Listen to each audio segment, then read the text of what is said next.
सच्चिदानंद, जय सच्चिदानंद, जय सच्चिदानंद।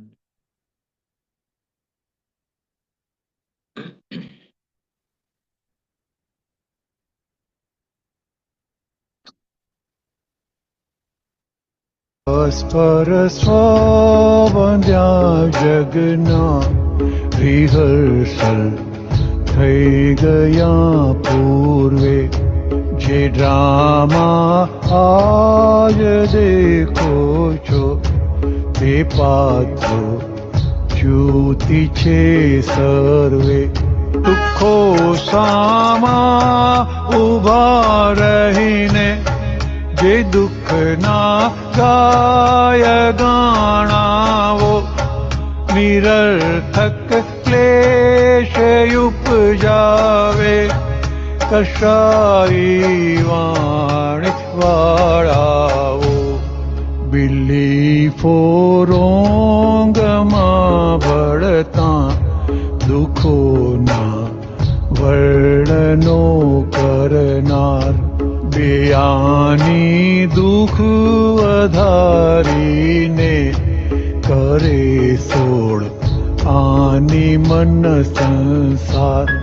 Yearly of રિલેટિવની ન જાણી તો જીવન છે ધૂળ, વધુ કે ચોથી તૂટે છે. સુપરફ્લુઅસ મૂળ દસ્તુર, લિમિટ છે બાહ્ય તકલીફની, દુઃખોની શોધી રહ્યો વ્યાખ્યા. સીમા કર ભૌતિકી ચીજે છે નોર્મા પ્લીટી સુખ વ્યાખ્યા. ઉઘાડી આંખે અંધું છે જગતનું ભ્રાંતિનું ભૂસું, હિતાહિત પાન વિનાનું ક્ષીરાગો દ્વેષી અજ્ઞાસ્તુ. તમે જ્યાં છો નહીં ત્યાં દુઃખ, તમે છો ત્યાં છે કાયમ સુખ. તમોને લાવે આત્મામાં કૃપા સિદ્ધ જ્ઞાની મૂળ પુરુષ. તમોને લાવે આત્મામાં કૃપા સિદ્ધ જ્ઞાની મૂળ પુરુષ. કૃપા સિદ્ધ જ્ઞાની મૂળ પુરુષ.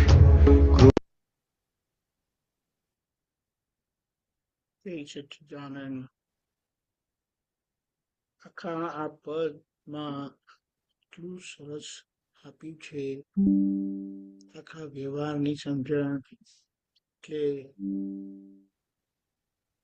રિલેટિવ શું છે, થિયરી ઓફ રિલેટિવિટી શું છે, થિયરી ઓફ રિયાલિટી શું છે, અને એબ્સોલ્યુટિઝમ શું છે, થિયરી ઓફ એબ્સોલ્યુટિઝમ બહુ સ્પષ્ટપણે આપણને સમજાવ્યું છે કે આજે વ્યવહાર એટલે કે મન વચન કાયા લાગેલા છે, મળ્યા છે, તો ત્યાં એ જગતમાં કેવી રીતે રહેવી અને એ જગત છે બાહ્ય જગત જોડે કેવી રીતે રહે છે, તેના બધા જુદા જુદા પાસા વર્ણવ્યા છે કે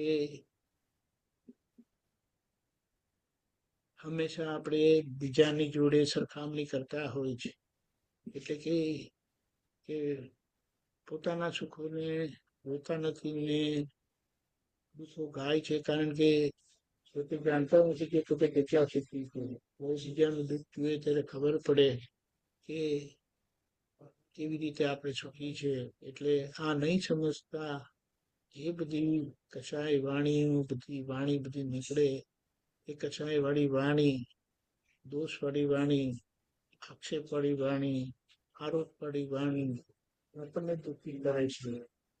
અને રાંધણ હોય એ રંગ દ્વેષની પેટો ભરી જતા દુઃખના વર્ણન કરનારા પછી એમાં જ બરાબર ફસાય છે કે બે આની દુઃખ ભોગવતા નથી અને સોળાની સંસાર એટલે ક્રાંતિથી આખો જન્મ અને પટકામણ બાંધી દે છે. આજે આપણે આટલું લઈશું કે મૂળમાં આપણને શું મળ્યું છે અને આ વ્યવહાર શું છે એની ઓળખાણ દાદાએ આપી છે. બહુ સરસ આપ્યું છે. આ પદને જેટલું વાગોડીશું એટલે સાંભળવાનું જ છે. તો દાદા અંદર બેઠા બેઠા પ્રજ્ઞાશક્તિ આપણને ઘણા ઘણા ઘણા ઘણા ફોડ પાડશે અને વ્યવહારનું સ્વરૂપ ઓળખાવશે. પોતાનું સ્વસ્વરૂપ કેવું છે એ જે